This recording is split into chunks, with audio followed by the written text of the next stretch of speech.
Before we start today, I want to tell you about an exciting new offering from the Art of Education University. If you've been craving time to focus on your own art making, AOEU's new graduate certificates in studio art might be exactly what you need.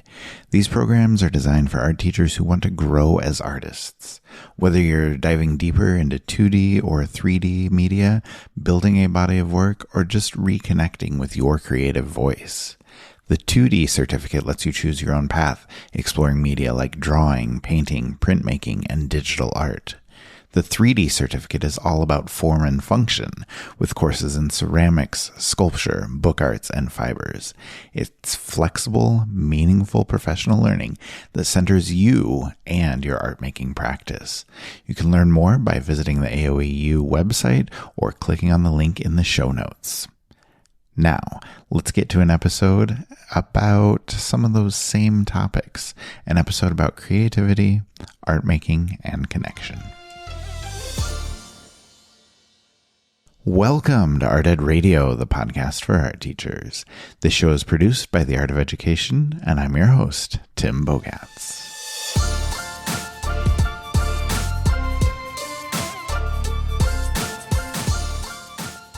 Today we are diving into a conversation that will have a little bit of inspiration, a little bit of insight, and it's going to be all about the joys and challenges of teaching art. My guest will be Joel Scholten. He is a familiar face from the Art Ed Now conference and a very popular educator on Instagram. Whether you know him from his classroom, his reels, or his work with the Art of Ed, Joel brings a ton of experience and a lot of authenticity to everything he does.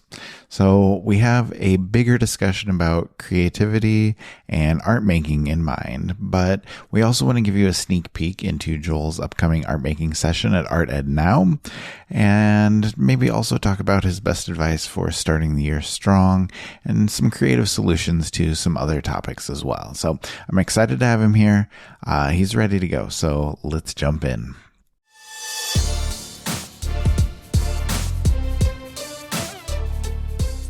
All right, Joel Scholten is joining me now. Joel, how are you? I'm doing great. Thank you so much for having me, Tim. Well, thanks for coming back on the show. We appreciate it. A lot of awesome things going on with the Now conference coming up. But to start with, I guess, I know a lot of people know you from Art Ed Now, and people know you from being on the podcast. But for people who don't know you, can you tell us a little bit about yourself? Give us an introduction to your teaching, your social media, your artwork, anything else that you want to share? Yeah, absolutely. My name is Joel Scholten. I'm a K through 5 art educator from Omaha, Nebraska. And I've been teaching, this will be my 18th year, Tim, Oh which my is gosh. wild. Do you feel like you're getting old? It's funny because I feel like when I first started teaching, and it didn't feel that long ago, Tim, I Yeah. remember seeing people who had been in the career of teaching for like 20 years and Yeah. just thinking, wow, that is so long, you Right. know? Right. And fast forward, it really does feel like fast forwarding. Here I am, 18 years in, and I'm like, now I'm that person that the new Yeah. teachers look at and go, wow, Yeah. that's a long time. Well, I remember just thinking when I first started, anybody with kids was old, and anybody with kids in high school was really old. And now I have two kids in high school, and I was like, oh man, it's such a different world, such a different perspective at this point. It is. And it's funny because in my span of 18 years, I've taught everything from elementary through high school. And so, Mhm. I mean, I've been to students' weddings, Right. which sounds awful, but when you teach high school, you have Yeah. students Yeah. who go off and go to college and then they get married. I've been to weddings, I've been to graduations, college graduations, and so it's Mhm. all starting to become very real. This is my career and I've been in it for a long time. Yeah. Yeah, that's very cool. I like that though. Like it's good to know that like you've found something that you enjoy that you can make a career of. So I think that's a good thing, even if we do feel really old at this point. Right, exactly. And along with years of experience comes uh, lots of learning and growing and developing. And so, one of the other things that I do is I work for the Art of Ed, Hmm. and I work in Flex Curriculum. I work as a Flex Standards Manager. So, I help align content to um, different states' standards. And so that's been really interesting, learning all different states' fine arts standards and being able to go through all the curriculum. And of course, I help write some of that curriculum as well. And I do a lot of video content for them as well. So that's all great. I've also had the opportunity to work on Instagram and TikTok. And so my handle is Scholten Art on both of those. And it's just fun sharing some of the things that I've learned over the years. I know that there's a lot of first year teachers. I know there's a lot of teachers who previously taught in the classroom who are now Hmm. transitioning to the art room. Yep. There's a lot of families who are homeschooling and parents who are saying, "Hey, my kids don't get art anymore. What are some things that we can tangibly do around the kitchen table together?" And so it's been really fun, just sharing some of the things that we do in the classroom or some of the different project options I provide in the classroom to students, and just seeing how people kind of receive some of those ideas and techniques and lessons and make them their own in their classroom or at home. And it's been fun watching uh, people post maybe some of the different pictures of things that they've done in their Yeah. classroom. There were lessons that I shared through video, so that's been really fun. I've really enjoyed that as well, just having the opportunity to share that way. And having two kids that are, yeah, I have a kid in high school. So again, I'm old, right? I've got a kid in high school and a kid in middle school. And so it's a fun way to connect with them too. I know I learned pretty much all my video editing skills from my daughter, who's in high Yeah. school. And she's introduced me to, different video editing apps and things like that. So she's really kind of helped me along in the process as well. That's great. So, Yeah. well, and I don't, for them, is it cool? Is it fun to have a dad who's Instagram famous or TikTok famous? I think so, but it's more fun for them to like slip it into a random conversation with Okay. somebody who doesn't know me well, because Yeah. I wouldn't consider it the thing that I would typically lead with when I'm introducing Right. myself to new people or, Right. talking to people I haven't seen in a long time. And they know that it's, I don't know, maybe a little embarrassing for me for them to just drop it in the middle of a conversation. So it's always a race to see which one of them can drop it first into a conversation and then just let it sit awkwardly there for a second. That's really Um, funny. I love it. I am actually, though, really glad that you brought up social media because I wanted to ask you about that. I know for this upcoming Art Ed Now conference, you created a couple reels that I thought were just hilarious. You did the Get Ready With Me one for the art room, which was spectacular.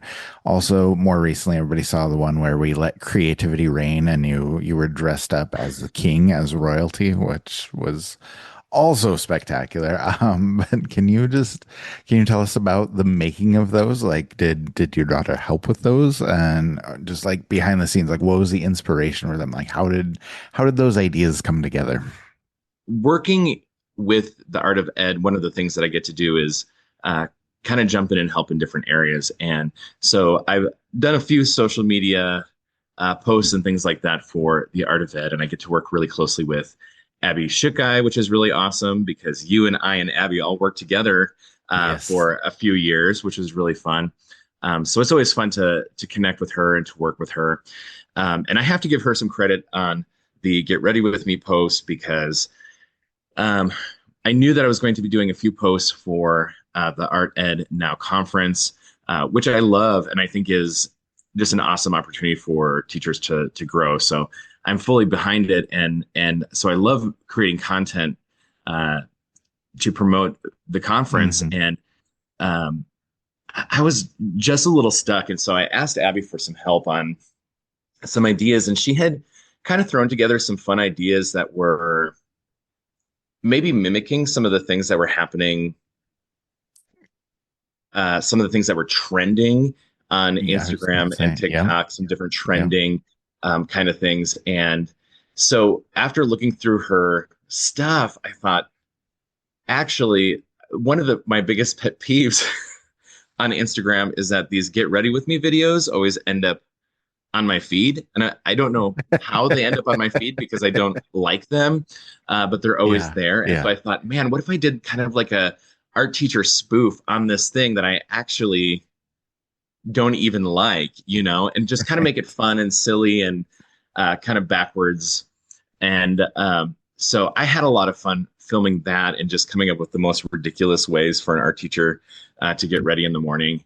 Yeah. So I really that was really fun, and I have to give Abby credit for that because I think if she wouldn't have given me a couple of ideas, I don't know if I would have came to that conclusion on my own. Right, right. And then the second one, like I said, my daughter she's incredibly creative. She does a lot with photo editing and or video editing, and has shown me a lot of different apps and things like that to kind of edit my videos and things. And so we were actually on a walk this summer, and I was kind of sharing with her, I'm like, oh, I have to do, another video, and I'm not exactly sure where to take it. And so we're both very creative types. So, she came up with this idea that I should be a king and I should talk about how, after being at this conference, I just feel like the king of the world. And I thought, oh, that's such a Yeah, great yeah. idea. And then we started bouncing all these ideas off each other and like, oh, I should be speaking in, Old English and we should be coming up with really fun ways to roast, PD that really has nothing to do with art teachers, right? Because Yeah. that's just, a common thing that the specialists in general have to, kind of wade through as part of the profession. Um, and so we just kept like bouncing these ideas off of each other. And all of a sudden it became this full blown thing. And she actually did come with me to school, and she was basically directing every shot and pretty much telling me, we had like a little script written, and she was like, okay, now you stand over here and I want you to say this line. And um, we had we had gotten a king costume uh, online, and so when it came in, we ran up to school, we took all these shots and videos, and I had edited, I had edited, ooh, I had edited it down a little bit, and then my daughter came in and edited it even further. And so there was even a lot of really fun shots that we had taken that we weren't even able to add in as Yeah. part of the video. And so there's still more fun little shots and I was content gonna that's say, I just feel like we sitting might on the need feed right some now. we might need some outtakes from this. Like I You know, feel like we may want to see what else is out there. it's funny. I think actually in my first um, ever now conference presentation, I was just so nervous. I think, it's funny because I do this so often. I don't think I was gonna people, say you've done so many of these now.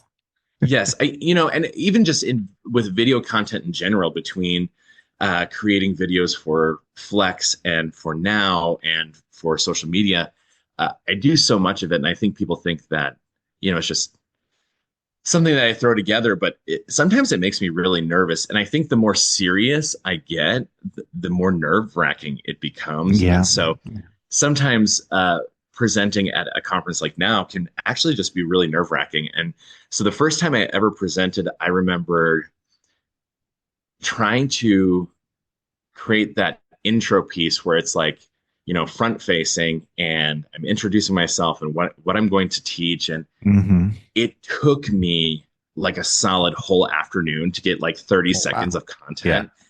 And man, if you would go back on my social media, you know, I don't know how many years ago that was, like 6 years ago, you would find the funniest reel. I am just an actual nervous wreck. I couldn't say a word.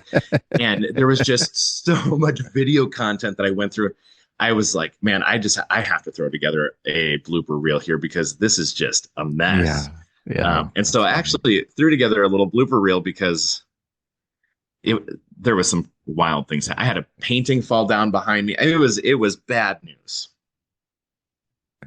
Yeah, that's I don't know. We always can look back and see how those things go. It's fun to improve, but it's also fun to look back and just kind of see how things have changed. Now, speaking of you, having done this for forever, I don't know how many times you've presented at ArtEd now at this point, but we always have you starting the conference, always doing some art making. So, can you give us a little preview of what's going to be happening with this presentation? Like, what will be your art making presentation this time around? Like, what can people expect to see? Is there anything, if they're listening ahead of time here, anything I can do to get ready to create along with you? Yeah, absolutely. So, the over the last several years, one of the things that I do when I'm presenting is I will look at some of the flex content that we have available through our curriculum and find a lesson that would work really, and I'll find a lesson that is process based, that can kind of be worked on, jumped into, and kind of step away from, so that teachers can be working on it throughout the conference, kind of Mhm. picking it up and putting it down, and being able to work in small shifts. And I also love pulling lessons that are just really fun and interesting and can be personal. And so with this specific lesson for Arden now, we're going to uh, be choosing a fun lesson. It's fairly process based. It's going to require some sketching. And what I specifically love about the Flex curriculum is that um, these lessons, they can be made with pretty much any material. Yeah. It's very Yeah. adaptable, and there's just tons of resources so that if things do need to be changed, if materials need to be changed, or anything like that, there's just tons of resources available to kind of help you maneuver and work through some of those problems that you might be having in your classroom. So materials wise, you'll probably need some paper, and then other than that, pretty much whatever you have on hand. I'll be demonstrating with watercolors, and the lesson calls for charcoal, but I actually didn't have charcoal in the classroom. So one of the things that I That's did, okay. I'm an elementary art teacher. We don't have a ton of charcoal, so what I did was I worked with oil pastels, which I think again is just a really great example of how flex curriculum can be really flexible, right? So Yeah, I absolutely. chose oil pastels to work in, but whatever you can scrounge up in your home studio probably will work with what we're going to do. And then you're also going to want a meaningful object on hand. We're going to be doing some sketching, and one of the things it calls for is for you to sketch a meaningful object. And so you'll want to Well, have that on hand so that we can kind of move seamlessly into that, and you won't be missing yeah. any other content from Yeah, that's the perfect. conference. Can you tell us though what your meaningful object was that you chose? Because I really enjoyed it. um, yeah, so one of the things that the lesson is connecting is it's connecting art and music. And so the example had I think headphones or something music related in it. And I thought, oh, that's really cool because it's connecting music and art, and they chose a musical object. And so it brought me way back to those early 90s when I had my Sony Walkman Sport with AM FM radio. I thought I was a big deal, having this amazing Walkman.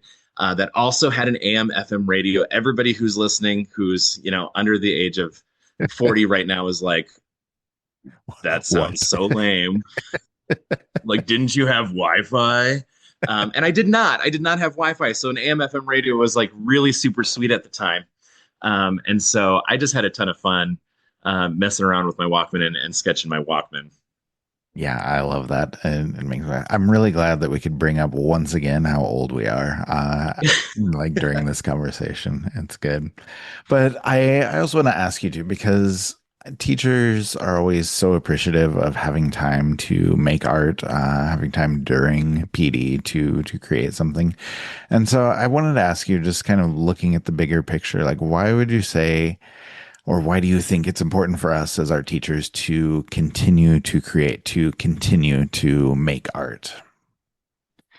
Yeah, I think actually there's a ton of beneficial reasons to be creating art as an art teacher.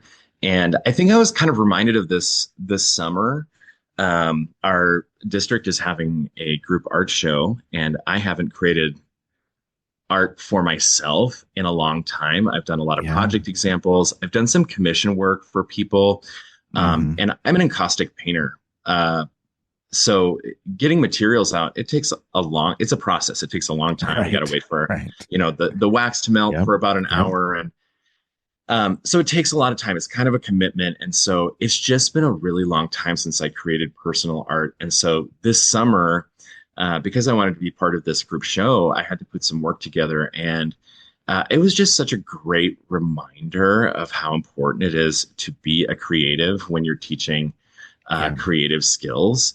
And I think the biggest takeaway I had from this summer in just being able to create some of my own art is that it's creative play. It's fun. I um, Hmm. had learned a few new techniques since the last time I was able to sit down and create with encaustics, and hadn't had a chance to put those to the test. I was able to do a few of those things and just mess around and play, and it was good for the soul to to be Yeah. able to create. Yeah. And I think it's rejuvenating. I think it's um, I know personally, we all I have a connection to art. I think we all have some sort of connection to art. Is why we chose to be art teachers in the first Hmm. place, right? And so it brings us back to the center of who we are and why we chose this profession. And I know for me, there are days too where maybe I'm feeling a little off. Maybe I've had a rough period with a student who's, you know, I'm trying to regulate challenging behaviors. It does become tiresome, and I think there are some times in the day where it's okay to even sit down at a table with some students and get some supplies out and just work Oh, alongside the kids. absolutely. Yeah. I Yeah. think it's really cool for them to see you being a creative.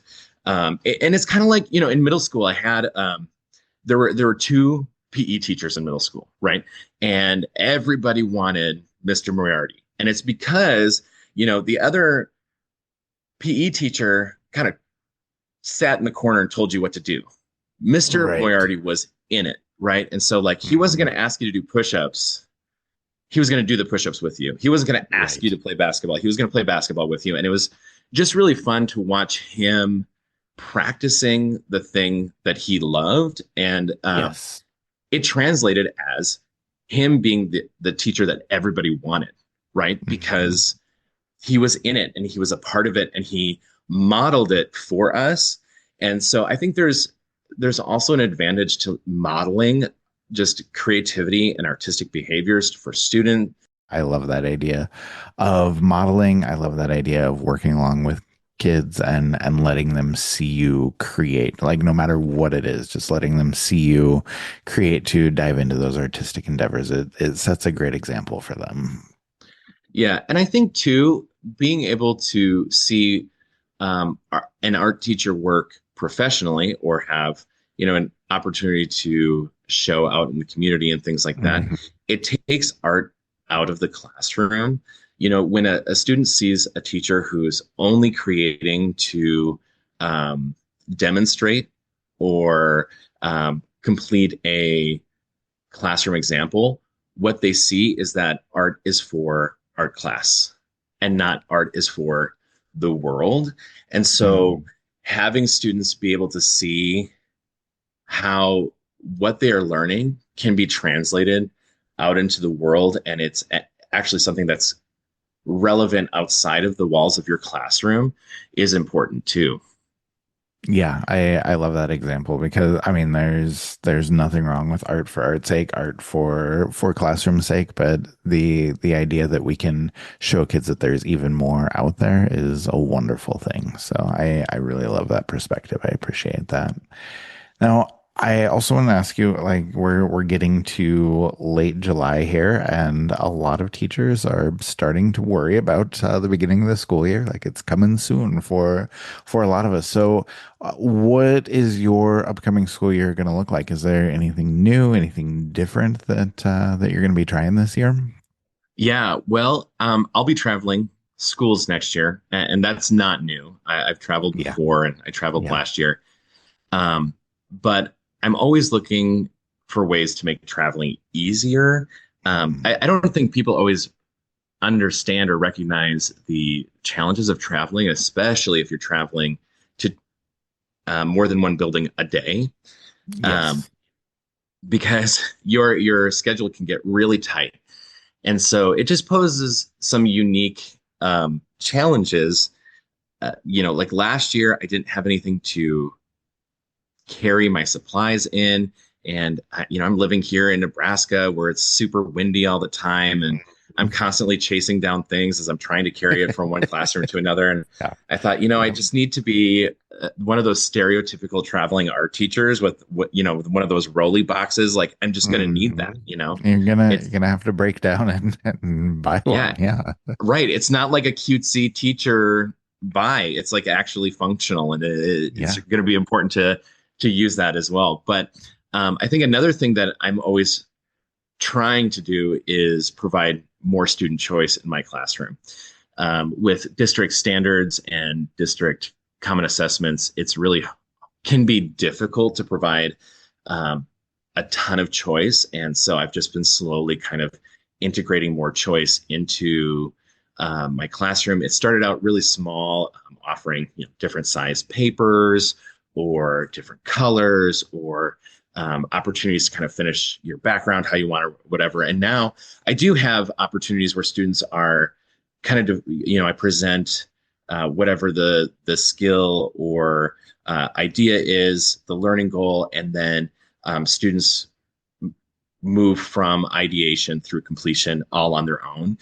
Yeah. Um, in spaces where that's available, but I'm always trying to find new ways to bring more choice into the classroom. And I would Mhm. say when you think about those goals, the common thread is getting cleaned up and getting in and out of a building uh, in time to be ready for the next class at your next building. And choice becomes a difficult I was task. gonna say Um, there are a lot of challenges involved. right. Speaking specifically of cleanup, and my students are great at cleanup. We have very consistent routines, and so they know what to do to clean up. They know how to clean up, and they do a great job. But when we're doing when we're working at the painting station and there's several students working at a painting station, maybe the painting station overflows into other tables, um, that can be a lot of mess. And one of the things my students love is just doing some creative play with unconventional painting tools, objects, Yeah. potato mashers, or I like to keep the centers of the weed whacker because it has like this really cool pattern in Oh, it. So kids okay. like to Yeah. stamp with Yeah. that, just like weird things like that. But what's crazy about how much the kids love playing with these different materials to paint with is that you end up with an entire tub of It's like you have a tools that sink full of things that needs to be cleaned. Yeah. need to be cleaned. And we're talking like, you guys are all art teachers, this is like 20, 30 minutes of cleanup. And it all ends up in just one big wash basin. And then I carry that whole wash basin Oh over to my my next goodness. classroom, Yeah. over to my next building so I can clean it when the school day is over. But by the time the school day is over, I've got a whole second wash basin from my other school that also needs to be cleaned up. And so now I've got these two huge wash basins of things. And, one of them's, everything that's poking out from the water is all dried out. So you're scrubbing extra hard. And so I was Mhm. thinking, what can I do to make that easier on me? Because I remember at the end of this past year almost thinking I was ready to kind of give up on these experiences Yeah. because it just took Yeah. too much time to clean up. But I love that my students are getting these experiences, and I love that my students love to play with these materials and tools. And so I didn't want to give it up. And so this was an opportunity for some problem solving. And so with some PTO money, I'm actually buying a small wash basin for each table. Oh, And I'm just okay. going to put a little water and a little bit of dish soap in each one of those wash basins. Then at the end of class, students will just take the tools that they've used and wash them down at the table. That way, I don't need, you know, Yeah. 20 You sinks don't to need be to able lug to get all those around clean by these carts. students. And then they'll set them to dry. And then in the next class, while students are working independently, I can pour out the water, get some fresh water in there, and students will then just be working through cleaning up their own tools. And they've already modeled for me that they are great cleaners, right? They do a great Yeah. job in every other Yeah. aspect. And so just providing one more cleanup job for students so that they can be helpful, that's going to save me so much time every day Mm-hmm. in areas where I can be completing other tasks or even like going home on I was gonna time and say being going with my home is a big one. family. So I'm excited to see how this works. I know that with some of my younger students, this is going to take a lot of modeling and practice, but I think um, with my younger students, they're even more excited to help cleaning than my I was older gonna students are. say I'll be curious to see how many kids are just excited to play with the soapy water. Like that's gonna be fun too. Right. And as we all know from paint water, they're going to love to know what color their water turns out to be. They're going to want Yep. to share that. So I think Yeah. there's going to be at least a really great honeymoon period in this, and so I'm excited to see where this goes.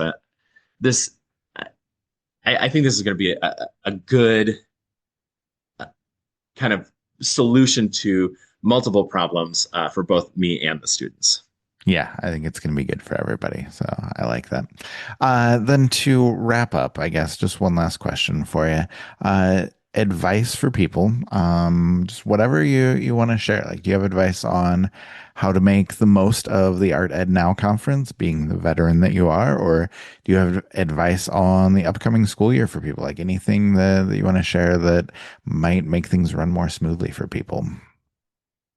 Yeah, absolutely. The conference is such a great opportunity to connect with our other art teachers, Yeah. and so I would say utilize to your full advantage. You're going to be in a chat room with like 3,000 other art teachers. I don't know if that's the correct number, but you can We correct we me if have that's wrong. We have almost 3,000 people registered right now. So, yep. That was such an excellent guess. That was exciting. Okay.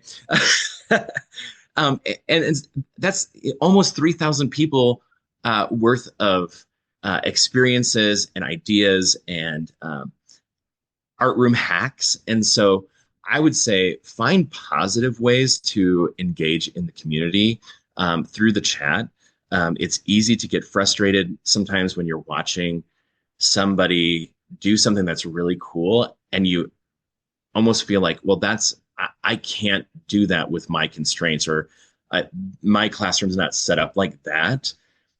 And it's easy to kind of get frustrated at first because it's like, oh, I want that, but I can't have it. And so instead of being frustrated, jump into the chat and say, hey, I have this constraint. Does anybody have any ideas on how this can Yes. be manageable in my Yes. classroom? Or how many of you have this same constraint as me, but have made this happen successfully in your classroom? How can I make this successful in my classroom too? Hmm. Um, and just bounce ideas off the other people who are listening and watching with you.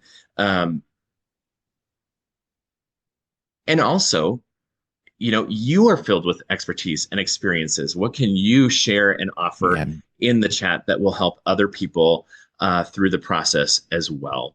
Yeah. Don't Um, be afraid to share. Like we need ideas from everyone. So don't hold back. Like there are a lot of great conversations happening, and I would definitely encourage people to be part of them. yeah, and I also connecting over social media, right? So we have the Now Conference hashtag. And Hmm. so you can use the Now Conference hashtag to share notes that you've taken or ideas that you have gleaned or taken away from the conference. You can share the art you've created with me, and use that hashtag to share with me and the rest of the community what you've created. And so there's just a lot of fun ways to, even over social media, that you can be connecting with other artists uh, throughout the conference. It's just a huge wealth of knowledge. So use that wealth of knowledge.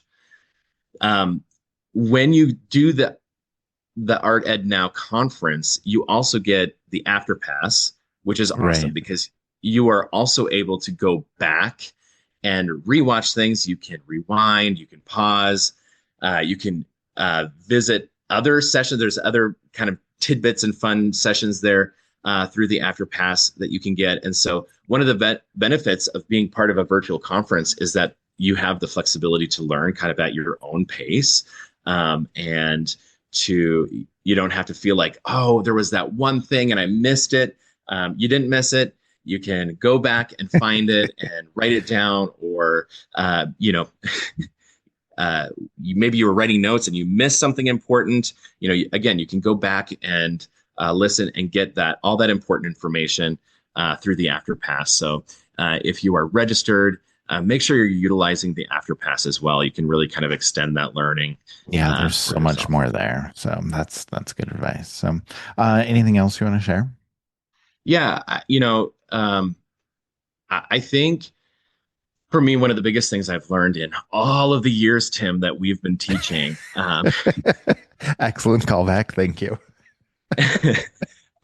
one of the tips for the upcoming school year is um, take the first few weeks to set tone. Um, I think a lot of people want perfection in their classroom. They want things to go well in their classroom. They want things to go seamlessly. Um, but kids don't necessarily remember a seamless lesson plan. Um, what they remember is your energy Yes. and your connection. And so taking the first few weeks just to set tone is super important.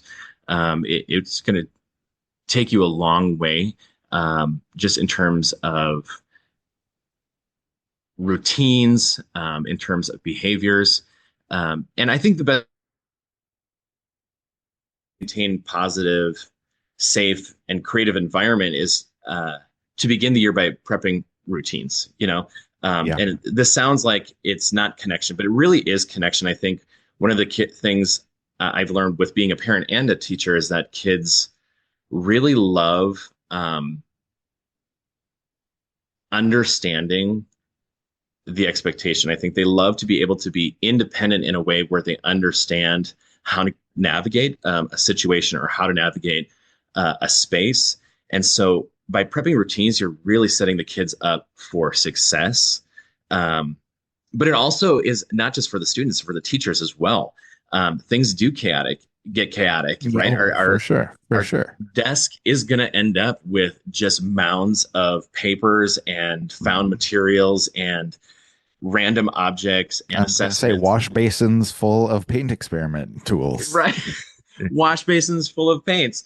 And so um, it's so easy for your mind by the end of the day to become mush. And so routines Mhm. are good for you too, having a routine. Like, what happens when I walk into the door in the morning? What needs to be done before my first class? That's important for you as well, because if you're frazzled by the time your first class comes in for the day, Mhm. it's going to be hard to build connection Yeah. with the students as well.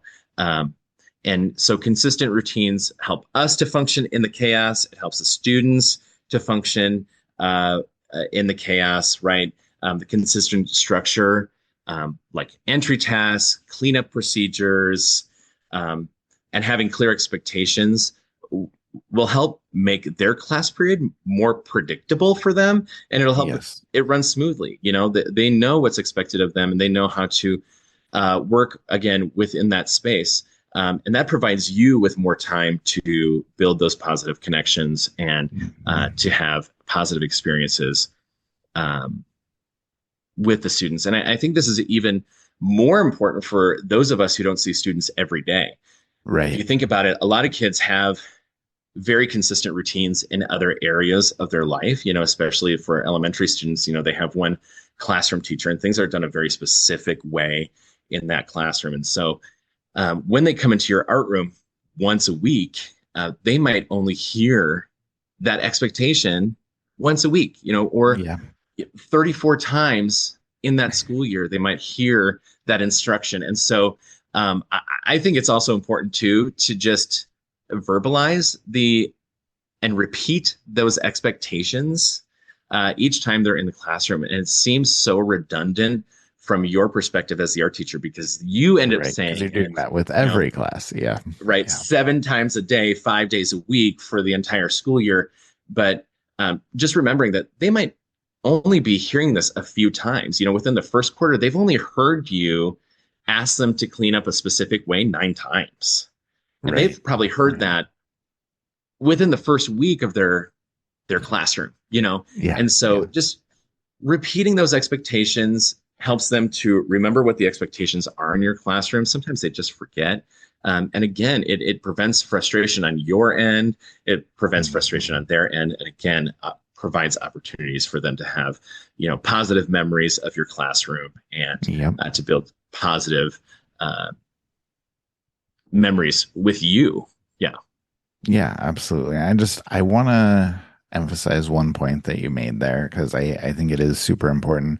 Just talking about how routines can lead to connections. And I think that's something important for everybody to keep in mind because when you have routines, kids know what to expect. They're then able to be comfortable in your room. They're able to relax when they come into your room. And when they're comfortable, when they're relaxed in the classroom, then they are open to making those connections with you, with their artwork, with the other students around them. And so I think when you connect those dots, between, successful routines, a particular classroom environment and how that leads to connections, I think that's an important point that we need to emphasize. And I think more teachers need to think about and consider. So I'm really glad you brought that up. And I think all of that advice you offered was spectacular. So anyway, Joel, thank you for all of that. It's been great talking to you today. Looking forward to seeing you at the Now conference very soon. And we appreciate all of it. So thank you. Yes, thank you so much. We love the Now conference. We appreciate all the hard work you and Amanda put into it. So thank you as well. Thank you so much to Joel for joining me today. I always appreciate his honesty, his creativity, and his ability to make teaching fun and meaningful. So whether he's sharing project ideas on social or presenting at Art Ed Now, or just reflecting and offering advice here on the podcast, Joel has so much to offer, and I'm so glad he's willing to share. So if you're heading to Art Ed Now next week, you'll definitely want to catch his art making session that kicks off the event. It will give you a start to an artwork that you can continue working on throughout the day, just like Joel talked about. And even if you can't join live, don't forget that the AfterPass gives you access to everything afterward. So you can create at your own pace. You can revisit sessions anytime. Make sure to check the links in the show notes for all the resources we mentioned today, including Joel's Instagram, past episodes, and more details about the conference, and even the certificates from the Art of Education University that I mentioned at the top of the show.